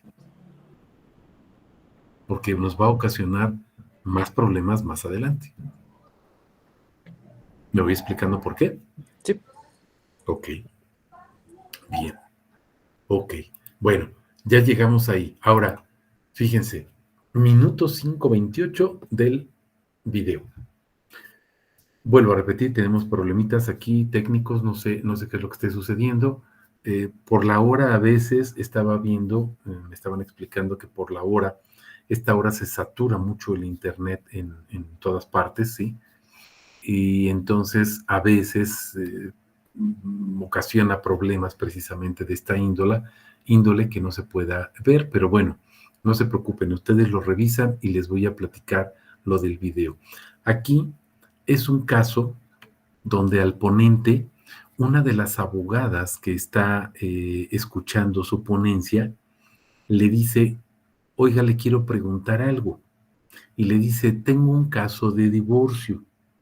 Y en el caso de divorcio, dice, presenté la demanda y entonces el demandado se allanó. ¿Qué quiere decir el allanamiento? Bueno, ustedes recordarán que cuando yo los demando a ustedes y les digo, me deben esto, esto, esto y esto, 4 cosas me deben, si ustedes se allanan, quiere decir que reconocen todas mis pretensiones y entonces se someten y al reconocer que me deben, adquieren la obligación de pagarme esas 4 o 5 cosas, las que sean, porque se allanaron. Y entonces dice ella, presento la demanda, el demandado se allana y ¿qué creen? El Ministerio Público dice, ok, ya hicieron una propuesta de que van a cumplir con una pensión para los menores, pero el Ministerio Público dice, demuéstrame que estás cumpliendo. Y entonces la abogada dice, tengo parado el asunto ahí porque no puedo ahorita de momento demostrarlo. Y entonces el ponente, fíjense lo que le dice, bueno, yo te aconsejo que si el Ministerio Público no fundó y motivó su petición, ataques esa resolución del Ministerio Público y te vayas por ahí, porque no está fundado ni motivado. Abogados, estamos viendo que el sistema oral tiene la finalidad de cumplir, cuidar y proteger los principios que regulan los derechos humanos. Y estamos hablando del principio de progresividad, que siempre debe de ser más. Si le damos ese consejo a la abogada de que se ponga a pelear con el Ministerio Público, estamos entorpeciendo la función administrativa del MP y estamos entorpeciendo la función de la administración de justicia nosotros mismos. ¿Me estoy explicando? ¿Por qué? Porque nos vamos a pelear ahora con el Ministerio Público y le dice, es que el Ministerio Público muchas veces se excede en sus funciones. Está bien lo que dice cuando le comenta a la abogada, porque a veces hay simulación. O sea, las partes simulan como que sí le vas a dar pensión, pero no cumples. Y entonces, nada más para que el juez te diga, ah, bueno, ok, está bien. ¿Sí vas a cumplir? Sí, sí, le voy a dar alimentos. Ah, perfecto, entonces ya estás divorciado. Momento, dice. El Ministerio Público puede oponerse y decir, no, demuéstrame que le vas a dar los alimentos. ¿Qué le hubieran ustedes aconsejado a esa abogada? Muy sencillo, abogados. Si estamos hablando del principio de progresividad y estamos hablando del positivismo, pero naturalismo en el proceso, lo que tenemos que aconsejarle es el interés superior del menor. Entonces, en lugar de decirle a la abogada que se pelee con el MP, yo le hubiera dicho, a ver, abogada, puedes presentar un escrito y decir, a pesar de que el Ministerio Público no cumplió con su obligación de fundar y motivar, no obstante, para satisfacer y cuidar el interés superior del menor, voy a demostrar que estoy cumpliendo. ¿Cómo? Por ejemplo, un descuento. Ya se está descontando o se está haciendo efectivo el descuento en la empresa o en el lugar donde trabaja el papá, por ejemplo. O exhibo en este momento una cuenta bancaria a nombre de la mamá, pero como beneficiario los menores o el menor, ¿sí? En el sentido de que se está demostrando que estamos cumpliendo con la pensión alimenticia para los menores.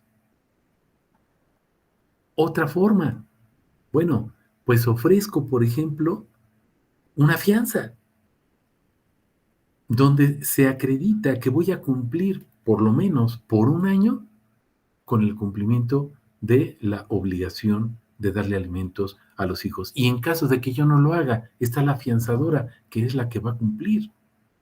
Tenemos tres maneras diferentes de cumplir o acreditar que estamos cumpliendo con ese convenio y que no es una simulación. ¿Pensando en qué? En el interés superior del menor.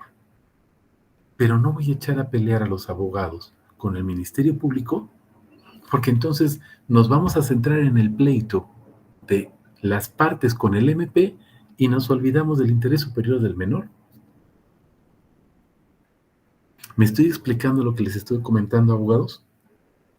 No es posible que sigamos teniendo esa mentalidad de que como el MP no acreditó o no fundamentó o no motivó, pues entonces me peleo con él y le voy a pedir al juez que anule esa petición. Estoy lastimando el interés superior del menor. Y si realmente yo estoy en la situación de cumplir cabalmente con mi obligación alimentaria, no me va a costar ningún trabajo acreditarlo. ¿Me estoy explicando? Porque entonces estaríamos en contra precisamente del espíritu del sistema oral, que es precisamente que se haga justicia. ¿Me estoy explicando por qué, abogados? Fue lo que nos había dicho una vez en primero de lo de que no era tanto tampoco meter a la cárcel al otro, sino como que embarcarle Claro, los bienes, ¿no? claro. ¿Para qué voy a meter a la cárcel a una de las partes? ¿O para qué me voy a pelear con el Ministerio Público diciéndole al juez que anule su petición? Y el juez, si no fundó ni motivó, va a tener la obligación de decir, ok, se tiene por no hecha la manifestación del Ministerio Público, pero ¿qué podrá hacer el MP? Presentar otro escrito donde manifieste, ahora sí, fundada y motivadamente, que necesita que se acredite que están cumpliendo o que van a cumplir con la obligación. Y entonces, ¿qué hicimos? Retrasar el procedimiento. ¿En perjuicio de quién? Del menor, porque el que no está recibiendo los alimentos es el menor, no el MP. ¿Me estoy explicando? Espero que ustedes observen esta situación, abogados, y cuando lleven un asunto, no entorpezcan el procedimiento por demostrar que ustedes tienen mayor conocimiento que la otra parte. Vean el interés superior del menor, en este caso específico, o de las partes. Pueden hacer la manifestación y decir, a pesar de que el Ministerio Público no fundó ni motivó su acción, y con eso doy pie a que el juez pueda girar un oficio a su superior del MP para que le llamen la atención, para que en lo futuro lo haga correctamente. Pero no estoy entorpeciendo el sistema procesal y estoy retardando la aplicación de los alimentos para los menores en perjuicio del interés superior de los mismos. ¿Me estoy explicando? No hagan eso. No es ético. No es ético. Por demostrar simplemente que nosotros tenemos la razón. Puedo demostrar que tengo la razón sin perjudicar al tercero, que serían los menores. ¿Me expliqué? Sí, profe. Ok. ¿Alguna pregunta, algún comentario? De mi parte no, todo claro, profe. Ok. Bueno, y aquí les dejo pues precisamente el material, prácticamente es similar al que usamos, nuestra Constitución, Código Nacional, en la minuta, ya la tienen, ya se las hice llegar, y también este documento de las tesis relevantes que se los hago llegar también, ¿no? Este sí no lo tenían, pero les hago llegar, vienen varias tesis ahí viene la que estamos ocupando, que es precisamente la del principio de progresividad de la Suprema Corte. Vienen bastantes tesis ahí muy interesantes de la segunda sala que también les van a servir ahí para su formación profesional. Y bueno, espero que puedan revisar el video para que vean lo que les estuve comentando y se den cuenta que pues en forma particular de pensar no comparto realmente el criterio de este magistrado y de este ponente en el sentido de aconsejar a los abogados que nos peleemos con el Ministerio Público simplemente para demostrar que nosotros tenemos un mayor conocimiento del sistema. Podemos hacerlo sin perjudicar a las partes, ¿no? Que es lo importante, y en este caso al menor, ¿no? Que es lo que a mí me interesaría, el interés superior del menor, cuidar los derechos humanos del menor. ¿Sale, vale? ¿Preguntas, comentarios, algo que quieran aclarar? No, bueno, yo no, de Ok, mi parte no, profe. ok, bueno. Pues sale, vale, pues muchísimas gracias por seguirnos acompañando y gracias a ella, Sabrina también. Muchas gracias por seguirnos acompañando y Carla también, gracias. Y bueno, pues esperemos que sea de interés para ustedes lo que estamos presentando y lo que vamos a ver dentro de 8 días, les comentaba, son varias situaciones específicas ahí, similares a lo que estamos comentando ahorita, pero poniéndonos las pilas, ¿no? Realmente como abogados, entendiendo el sistema, comprendiendo el sistema, pero siempre cuidando el interés de las partes y de no perjudicar a terceros. ¿Sale, vale? Que tengan una excelente noche, abogados, y gracias. Sale, profe. Hasta el otro lunes. Que Hasta me lo luego. diga. Que descansen, primero Dios, que descansen. Gracias.